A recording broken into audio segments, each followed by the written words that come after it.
열왕기상 18장 30절부터 40절 말씀. 제가 가진 성경으로 구약성경 548페이지 정도 됩니다. 열왕기상 18장 30절부터 40절 말씀. 저와 여러분이 한 절씩 번갈아 가면서 교독하고 마지막 절 합독하도록 하겠습니다. 제가 먼저 봉독합니다.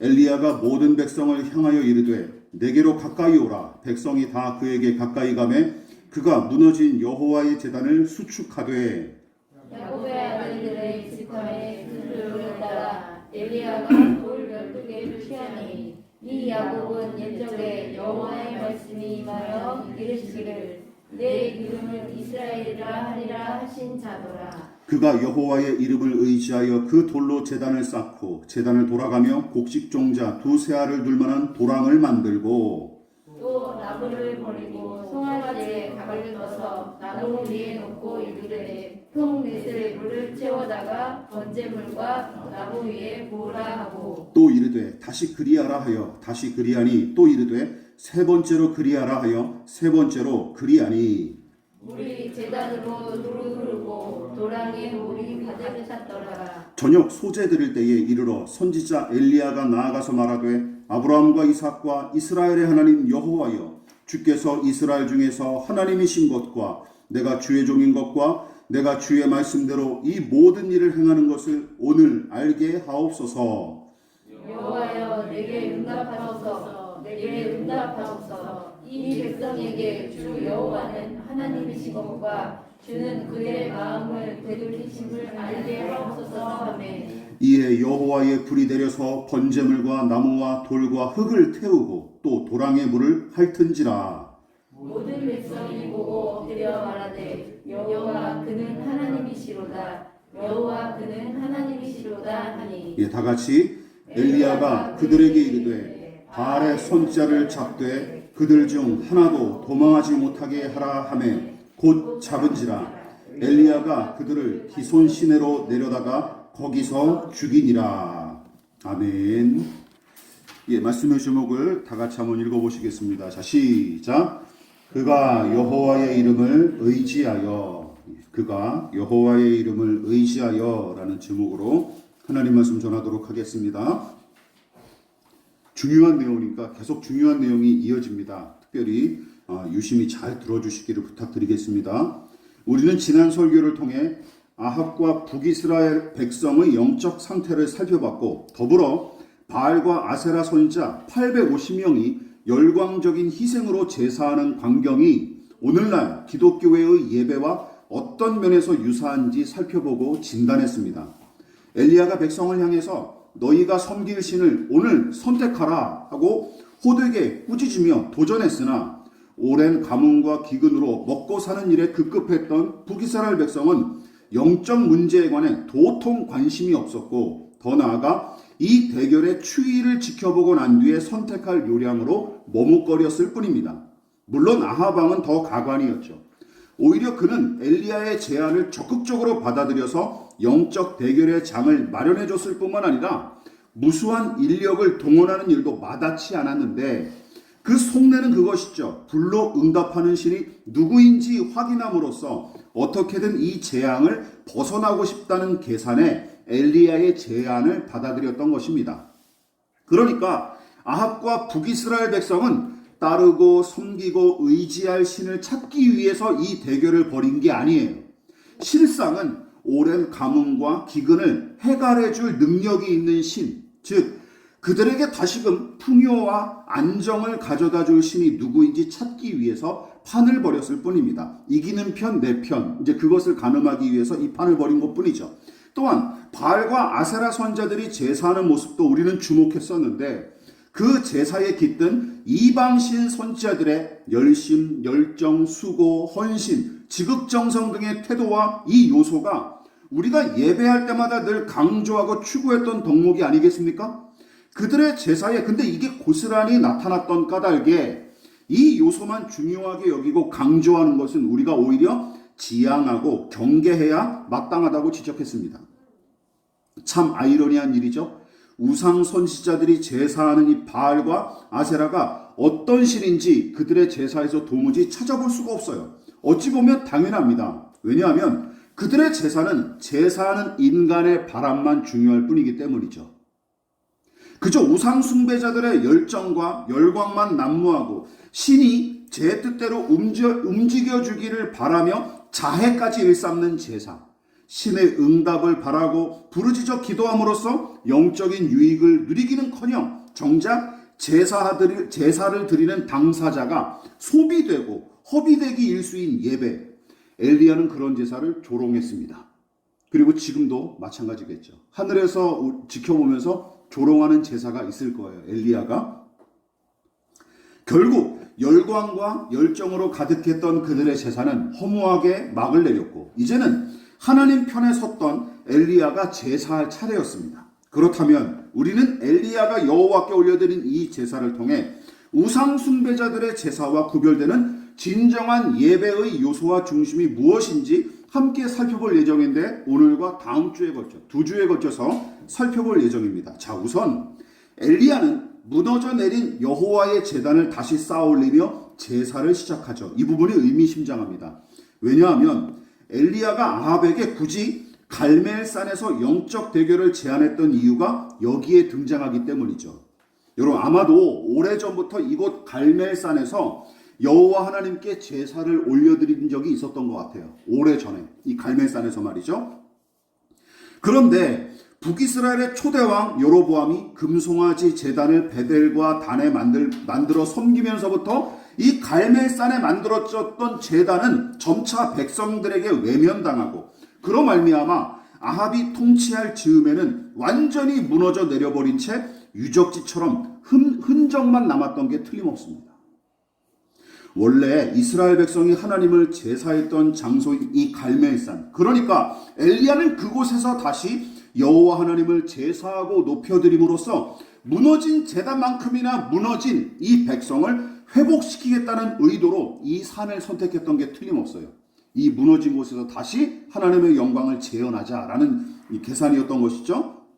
어쨌든 우상 선지자들의 광란에 가까운 제사는 무의로 끝나고 이제 엘리야가 무너졌던 제단을 다시 쌓으면서 여호와 하나님께 제사를 드리기 시작하는데 그가 제단을 쌓기 위해 가져온 돌의 개수가 몇 개? 12개인 것은 물론이고 제단 주위와 도랑에 물을 끼얹은 횟수도 똑같이 얼마입니까? 12번, 12통에다 담아서 12번 이제 끼얹어요.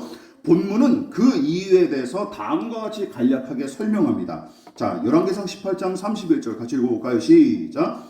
야곱의 아들들의 지파의 수요를 따라 엘리야가 돌 12개를 취하니 이 야곱은 옛적에 여호와의 말씀이 임하여 이르시기를 내 이름을 이스라엘이라 하리라 하신 자더라.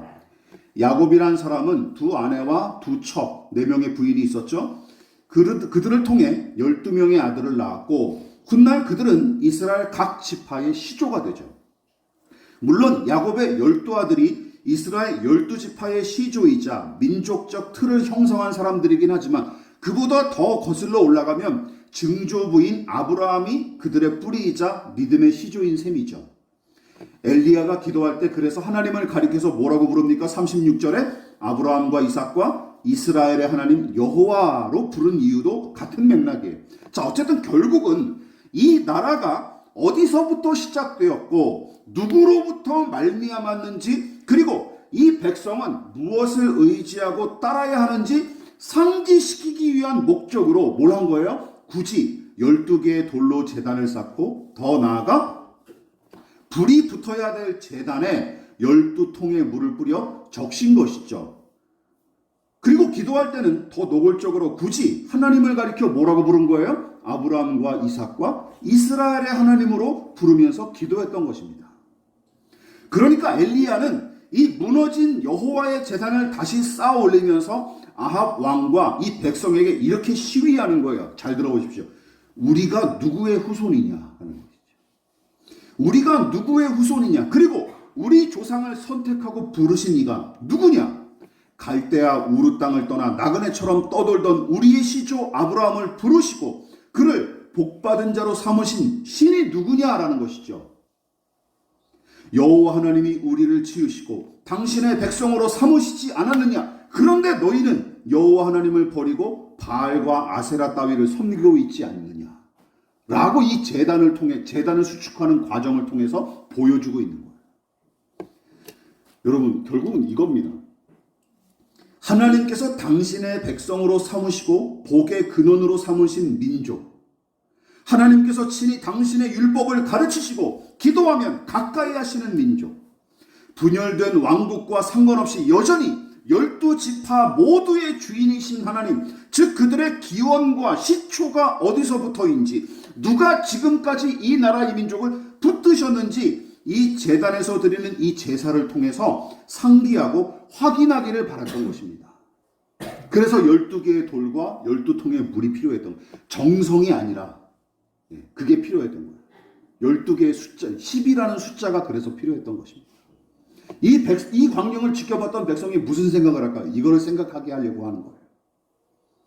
그뿐만이 아닙니다. 엘리야가 이스라엘 지파의 수요를 따라 12개의 돌로 제단을 쌓고 12통의 물로 제단을 적신 일이 여호와 하나님이야말로 이스라엘 민족의 참된 근원이자 주인이심을 드러냈던 퍼포먼스였다면 열왕기상 본문 31절 후반부, 우리가 아까 살펴봤던 31절 후반부는 야곱이 이스라엘로 바뀐 이유에 관한 내용까지 굳이 덧붙여 언급합니다. 이건 솔직히 없어도 되는 내용이거든요. 근데 열왕기서 저자가 이걸 굳이 덧붙여 설명을 했어요. 야곱이 왜 이스라엘로 바뀌었는지 말이죠. 야곱의 이름이 이스라엘로 바뀐 일은 널리 알려진 이야기죠. 하나님의 천사가 야복강가에서 야곱과 씨름하고 난 뒤에 붙여준 이름이, 야곱에게 붙여준 이름이 뭐예요? 바로 이스라엘이란 이름이죠. 창세기 32장에 나와 있습니다. 읽어볼게요. 시작. 그가 이르되 내 이름을 다시는 야곱이라 부를 것이 아니요 이스라엘이라 부를 것이니 이는 내가 하나님과 및 사람들과 겨루어 이겼음이니라. 여러분, 원래 야곱이란 이름, 이 뜻이 원래 무슨 뜻인지 잘 아시죠? 발 뒤꿈치를 잡은 자, 속이는 자, 대신 들어앉은 찬탈자라는, 도둑놈, 속이는 놈, 이런 나쁜 의미가 들어있는 이름이 야곱이라는 의미예요.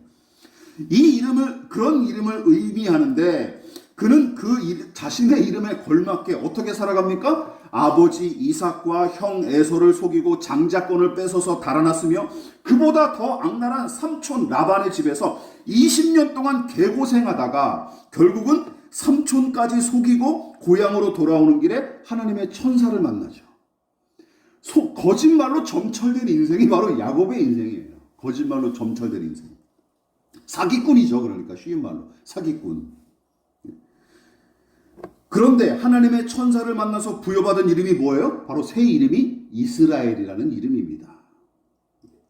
창세기 본문은 그 이름의 뜻을 뭐라고 직접 설명했어요? 하나님과 겨루어 이기다 하고 직접적으로 밝힙니다. 그러니까 성경은 이스라엘의 의미를 하나님을 이긴 자로 규정을 했고, 문맥에 맞게 제가 의역해서 풀어보면 다음과 같습니다. 잘 들어보세요. 단순히 하나님을 이겼다 이런 뜻이 아니라 하나님께서 이기게 하신 자라는 의미가 더 정확하죠. 하나님께서 이기게 하신 자. 다른 말로 반대로 말하면 하나님이 져주신 자라는 뜻입니다. 하나님이 져주신 자. 그 은혜를 얻은 자로도 해석이 가능합니다. 여러분, 상대방에게 일부러 져준 적 있으십니까? 상대방에게 일부러 져준 적 있으세요? 네. 대개 두 가지 경우입니다. 누군가에게 알랑거리고 아첨할 때 져주기도 하죠. 알랑거리고 아첨할 때. 아니면 반대의 경우, 다른 거죠. 자식이나 연인처럼 너무 아끼고 사랑할 때 져주죠. 그렇죠? 물론 하나님이 야곱에게 아첨하기 위해 일부러 져주시진 않았을 테죠. 그렇다면 답은 하나죠. 뭘까요? 야곱을 너무 깊이 사랑하고 아끼셨던 까닭에 져주신 게 틀림없습니다. 믿으십니까? 이것밖에는 해석이 안 돼요. 생각해 보십시오. 어머니 뱃속에서부터 다 큰 어른이 될 때까지 제 이익을 위해 가족조차 속이고 손쉽게 남을 등쳐먹던 작자가 이제는 하나님께서 져주실 만큼 사랑받는 존재로 뒤바뀐 것입니다. 이것이 야곱이 하나님과의 만남을 통해서 변화된 거예요. 이름이 바뀌었습니다. 이름이 바뀌었으니까 그의 인생이 달라지겠죠. 이 놀라운 은혜가 어떻게 임했습니까? 야곱이 도덕적으로 훌륭한 인품을 소유했거나 아니면 탁월한 재능을 갖춰서 얻은 게 절대로 아니죠. 그저 일방적인 하나님의 부름과 선택으로 말미암은 것입니다. 여러분, 엘리야가 12개의 돌덩이로 갈멜산에 무너진 제단을 다시 쌓았던 이유도 바로 여기에 있는 거예요. 기억하십시오. 너와 나 그리고 우리가 누구인지 정확히 직시하고 확인하라는 의도입니다. 치사하고 졸렬한 사기꾼에 불과했던 야곱이 하나님께서 져주실 만큼 사랑받는 그분의 백성으로 부름을 받은 것처럼 북이스라엘과 남유다 백성이 다 그 은혜를 입었던 자들임을 상기시키기 위한 의도예요. 너희의 뿌리와 기원뿐만 아니라 너희가 하나님 앞에 어떤 존재인지 기억하라는 것이죠. 사도 바울은 아마도 야곱이 이스라엘로 바뀐 이 사건을 염두에 두고 우리와 같은 믿음의 사람이 누구인지 고백하고 찬양했던 것 같습니다. 고린도후서 6장을 같이 보실까요? 같이 읽어보겠습니다. 시작. 우리는 속이는 자 같으나 참되고, 이게 야곱에게서 힌트를 얻지 않았을까 싶습니다. 다시 한번 읽어보겠습니다. 시작. 우리는 속이는 자 같으나 참되고 무명한 자 같으나 유명한 자요 죽은 자 같으나 보라 우리가 살아있고 징계를 받은 자 같으나 죽임을 당하지 아니하고 근심하는 자 같으나 항상 기뻐하고 가난한 자 같으나 많은 사람을 부유하게 하고 아무것도 없는 자 같으나 모든 것을 가진 자로다. 그리스도인의 정체성을 이것보다 잘 설명한 말을 잘 찾지를 못하겠습니다. 역설의 은혜가 임한 사람이 바로 그리스도인 아니겠습니까? 이 모든 것이 믿음으로 말미암아 거듭난 인생에게 허락된 신령한 변화죠. 이처럼 죄인의 망가짐과 더러움을 직시할 뿐만 아니라 그 한계를 있는 그대로 인정하며 나아가는 것. 그래서 오로지 하나님과 그 은혜만 바라고 의지하는 것. 그것이 우리의 유일한 소망이자 살 길임을 고백하는 마음이 여러분 엘리야의 제사에 깃든 중심이었던 거예요. 그리고 이것이 바로 예배의 근간이자 중심임을 명심하십시오. 누누이 강조했듯이 신을 향한 간절함과 열정과 열심과 정성과 희생 같은 것은 엘리야의 제사와 우상 선지자들의 제사에 다 포함되어 있습니다. 이거 가지고 구분하기가 어려워요. 본문은 바로 그 사실을 이야기해주고 있는 거예요. 누가 더 마음과 뜻과 정성을 다해 준비했는지조차 가늠하기가 어렵습니다. 아니면 오히려 지극정성을 치자면 엘리야보다 우상 선지자들이 더 지극정성이죠. 그 사람들은 자기 몸에 피를 내면서까지 막 제사하지 않았습니까? 그거보다 더 지극정성이 어디 있어요? 물론 바알과 아세라 선지자들이 보여준 자기 학대에 가까운 이 모습은 엘리야의 제사보다 훨씬 더 극적이고 극성맞아 보이죠. 예배도 그런 식으로 판단하는 분들이 얼마나 많은지 모릅니다.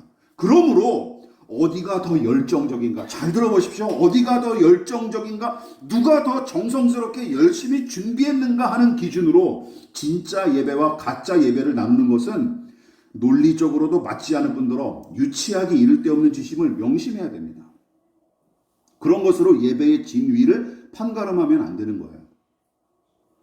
그렇다면 두 제사의 차이점은 무엇입니까? 앞서 살펴봤듯이 우상 선지자들의 제사하는 자신에 대한 이해와 성찰이 하나도 없어요. 그렇죠. 내가 없어요. 내가 없어요. 오로지 신에게 제사하는 당사자의 욕구와 열망만 가득할 뿐입니다. 그러나 엘리야의 제사는 12개의 돌을 쌓고 12통의 물을 부음으로써 자신과 이 백성의 기원과 근간이 하나님이시며 나그네와 갈대와 같이 가난하고 연약한 인생이 그 은혜로 말미암아 세상에 복을 끼치는 민족으로 부름받은 사실을 아주 분명하게 드러내고 있습니다. 이 부분을 명심하십시오. 왜냐하면 어떤 사람들은 세상과 나는 간 곳 없고 구속한 주만 보이도다 하는 찬송가 가사처럼 나 자신조차 망각한 채 어떤 종교적인 황홀경에 빠지는 것이 예배의 극치인 양 호도하고 왜곡하기 때문입니다. 여러분, 그건 예배가 아닙니다. 그건 대부분 심리 조작이 많아요. 집단 최면, 심리 조작이 교회에서 얼마나 많이 일어나는지 아십니까? 그러나 영국의 설교자 아더 핑크 목사님은 이런 신앙관과 태도에 관해서 다음과 같이 비판하고 대안을 제시했습니다. 제가 읽어볼게요.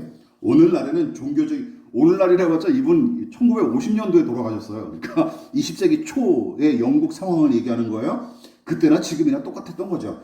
오늘날에는 종교적인 열정과 열심이야말로 영성의 유무를 알 수 있는 실제적인 표식이라고 생각하며 지식과 건전한 교리가 없다 할지라도 그런 열심만 있으면 그만이라는 식의 사고를 갖는 경박한 무리의 사람들이 대단히 많다. 이분은 아예 대놓고 경박한 무리들이다라고 비판을 했죠.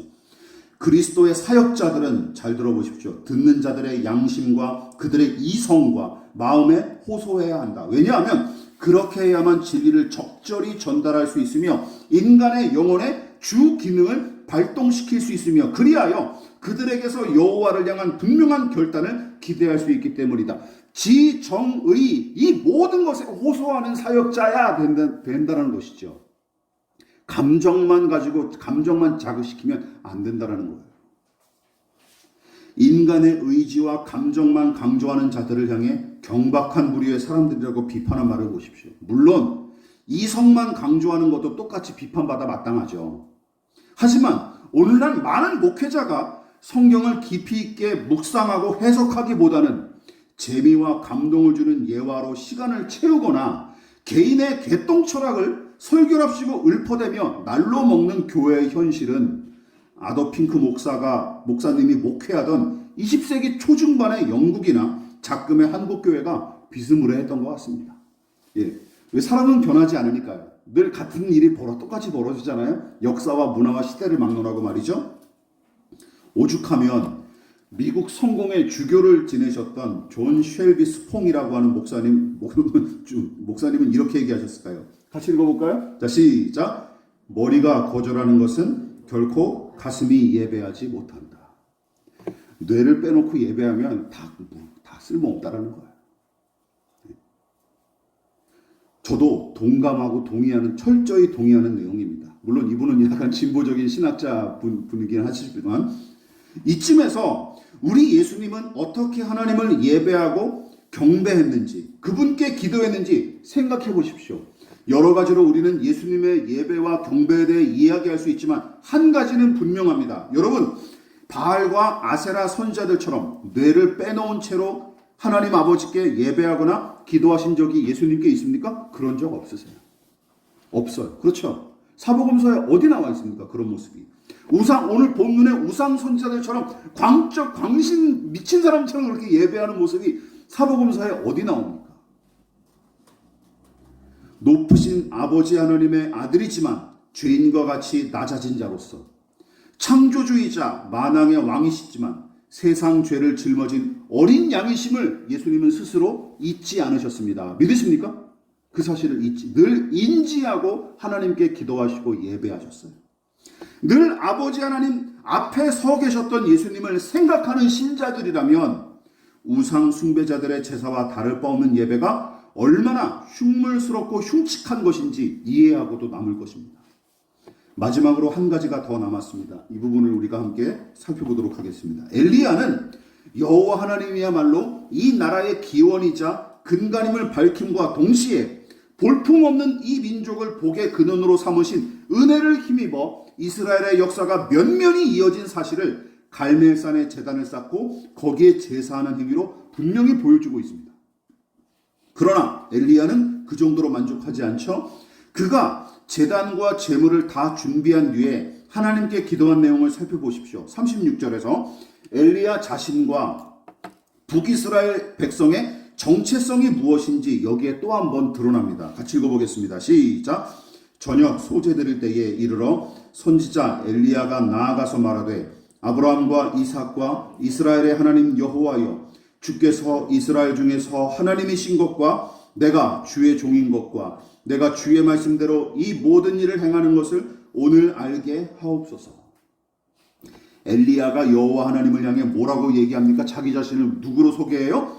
나는 주의 종이며 내가 오직 주의 말씀대로만 이 모든 일을 하고 있다는 것을 오늘 저들이 알게 하여 주십시오 라고 표준세 번역은 번역했어요. 이렇게 기도한 내용이 참 인상적입니다. 여러분, 그리고 주의 종이라고 하는 엘리야의 정체성은 이미 첫 등장 때부터 증명된 일 아닙니까? 북이스라엘의 선지자들이 아합의 포갑에 벌벌 떠며 숨거나 자신의 신념을 숨겼던 시대에 엘리야는 홀로 아합을 향해 하나님의 징계와 심판을 선포했으며, 게다가 금방 모양 빠지게 그리시네가로 은둔한 것은 물론이고 사르밧 미망인의 집에 한동안 빌부터 산 것도 다 무엇 때문이었어요? 하나님의 명령에 순종한 일이었죠. 그러니까 지금 그는 이렇게 얘기하는 거예요. 저는 주의 종입니다. 그동안 주의 말씀대로 이 모든 일에 순종했습니다. 이제 제가 하나님의 종임을 이 백성이 다 알게 해주십시오 라고 기도한 것을 보십시오. 그러니까 지금 그는 어떤 신분을 가지고 지금 제사를 드리고 있는 거예요? 주의 종으로서 제사하고 있는 것입니다. 믿으십니까? 주의 종으로서 제사하는 거예요. 이 사실을 잊지 마십시오. 여러분, 아무리 하나님께서 우리를 친근하게 대하실지라도 하나님 전도서 말씀처럼 하나님은 하늘에 계시고 우리는 땅을 디디고 사는 존재입니다. 믿으십니까? 그 간격을 놓치면 안 돼요. 이 사실을 놓친 사람들이 모여서 정성과 열정을 다한들 그 모임은 이미 본질과 핵심을 잃은 예배에 불과합니다. 진즉에 하나님은 이집트를 탈출하고 자유인이 된 이스라엘 백성들을 가리켜 다음과 같이 말씀하셨어요. 레위기 25장 55절입니다. 시작. 이스라엘 자손은 나의 종들이 되리라. 그들은 내가 애굽 땅에서 인도하여 낸 내 종이요 나는 너희의 하나님 여호와이니라. 여러분, 이거 웃기지 않습니까? 430년간 파라오와 이집트인들의 노예로 개고생하다가 기껏 모세를 따라 광야로 왔더니 또다시 누군가의 종이 되어 섬기라는 말씀이죠. 이 이야기가 얼마나 그들에게는 어이없게 들렸을까요? 처음에는. 그러나 여러분, 악한 자라도 제 자식한테는 좋은 것을 주기 마련인데 하물며 선하신 하나님께서 이스라엘 백성을 괴롭히려고 당신의 종으로 삼으셨을까요? 이 말씀은 부담이나 멍해가 아니라 오히려 축복의 말씀입니다. 즉, 이제부터 너희는 내 종들이므로 그 누구의 종도 되지 말라라는 뜻입니다. 믿으십니까? 너희는 내 종이니까 누구의 종도 되지 마라. 너희 위에 아무것도, 나 이외에는 너희 위에 아무도 두지 마라 하는 내용입니다. 그리고 너희는 내 종이자 내 백성, 내 아들이다 하는 뜻입니다. 그러므로 하나님을 예배하고 따르는 믿음의 사람이라면 어떻게 해야 될까요? 예배할 때 본문의 엘리야처럼 주의 종으로서 자신을 낮추고 하나님을 높여야 마땅합니다. 믿으십니까? 그러니까 건방진 태도로 예배를 드리는 것 자체는 이것 자체가 예배가 성립이 안 되는 거예요. 아무리 하나님이 내 친구처럼 내 친구와 같은 하나님이라고 말씀에 기록되어 있을지언정 여러분, 우리가 하나님을 공경하는 마음은 변치 말아야지. 말씀을 마무리하도록 하겠습니다. 지금 이 순간 이 자리에 모인 우리는 하나님을 제대로 예배하고 있습니까? 내가 누구인지, 나는 하나님 앞에 어떤 존재인지, 나는 어디서 왔다가 어디로 가는 인생인지, 나는 무엇을 추구하고 갈망하는 존재인지, 그것이 하나님의 뜻에 합당한지, 나 자신이 얼마나 부조리하고 불의한 죄인인지, 얼마나 나약하고 나는 무능한 인간인지, 더 나아가 하나님의 은혜 없이 한시도 살 수 없는 존재인지 생각하고 예배하십니까? 이거 없으면 그 예배는 이미 끝난 거예요. 예배가 아닌 거예요. 그냥 모임이죠. 나 자신에 대해서 생각해 보시라는 얘기예요. 나 자신에 대한 성찰과 반성이 없이는 예배 자체가 성립이 안 되는 것입니다. 이 물음을 놓치거나 간과한다면 우리의 예배는 허무하고 쓸데없는 짓거리에 불과합니다. 이거 시간 낭비가 되는 거예요. 11시부터 12시까지 시간 낭비하는 것밖에 안 되는 거예요. 여러분, 또한 하나님을 직장 상사나 군대 선임 정도로 생각하고 예배하는 것은 아닙니까? 대충 예의나 차려야지 하고 말이죠. 이스라엘의 왕위에 올라서도 하나님께 제사하고 기도할 때는 자기를 가리켜 주의 종으로 고백하면서 저 스스로 낮췄던 다윗 왕을 생각해 보십시오. 왕인데도 왜 주의 종이라고 얘기했어요? 자기 스스로를 종이라고 얘기했을까요? 왜? 자기와는 도저히 비교할 수 없을 정도로 하나님이 크고 높으신 분임을 그가 믿었기 때문입니다. 그러므로 나 자신의 실체와 내면을 직시하지 않고 또 성경이 가르치는 죄인의 현실과 그 한계를 외면하는 예배는 이미 그 자체로 예배의 의미와 가치는 온데간데 없어졌을 뿐만 아니라 도리어 인간의 욕구를 해소하고 그 야심을 이루기 위한 미신적 예배에 불과한 것입니다. 나 자신에 대한 성찰이 없는 예배는 기억하십시오. 바알과 아세라 선자들이 예배 제사 드린 모습과 똑같은 거예요. 결국은 똑같은 거예요. 하나님이 선하게 지으신 인간, 그러나 불순종으로 타락한 죄인, 그래서 치유하시고 회복하시며 구원하시는 하나님의 은혜가 필요한 당신, 저와 여러분 자신, 죄와 저주 아래 놓여 죄의 종노릇했었으나 이제는 하나님의 종으로서 예배하고 살아가야 할 우리 모두, 여러분 이 사실과 진리를 염두에 두고 겸손히 하나님 앞에 나아갈 때 비로소 그 예배는 하나님이 기뻐 받으실 만한 향기로운 제사가 되는 것입니다. 믿으십니까? 그것이 향기로운 제사가 되는 거예요. 우리의 예배는 우상 선지자들의 제사 같을까요? 아니면 엘리야가 보여준 제사의 정신을 따르고 있습니까? 간단하게 확인이 가능합니다. 뭘 보면 되죠? 내가 지금 무슨 생각을 하고 예배하나 확인하십시오. 그게 차이가. 교회에서 드린다고 다 예배가 되는 게 아니에요. 예배실에 모인다고. 예배 시간을 지켜서 여기 모였다고 저절로 예배가 되는 게 아닙니다. 그리고 다시 한번 말씀드립니다. 당신이 지금 어떻게 예배하는지 정직하게 살펴보십시오. 나는 지금 어떤 생각을 가지고 예배하는가. 두 번째, 이겁니다. 예배 후에 남는 것이 무엇인지 생각하십시오. 맛있는 음식 한 그릇 먹으니까 시원하다. 이 정도 하려면 그냥 예배 안 드리는 게 나아요. 기분 전환 하시려면 드라이브 하시거나 친구랑 1시간 수다 떠시는 게 훨씬 낫습니다. 진정으로 하나님을 예배하고 싶다면 기억하다. 마지막으로 다시 한번 부탁드립니다. 나 자신이 하나님 앞에 누구인지 먼저 생각하시기를 바랍니다. 우리의 예배가 거기서부터 출발할 수 있어야 그것이 진정한 예배가 될 수 있다는 것이죠. 여러분, 우리의 예배가 그렇게 되기를 진심으로 축원을 드리겠습니다. 지금은 우리를 위하여 십자가에 몸부려 피 흘려 돌아가신 예수 그리스도의 한량없으신 은혜와 하나님 아버지의 지극하신 사랑하심과 성령 하나님의 영원한 사귐이 오늘 이 시간 하나님 앞에 내가 누구이며 어디서 왔다 어디로 가는 존재인지, 내가 하나님 앞에 어떤 자인지 늘 염두에 두고 살아가기를 간구하여 겸손히 머리 숙인 사랑하는 성도들의 머리 위에 저들의 가정과 직장과 사업장과 학업과 장래 가운데 이 나라의 민족과 한국교회와 저 북녘의 동포들과 세계와 열방 가운데 지금부터 영원히 함께 하시기를 간절히 축원하옵나이다. 아멘.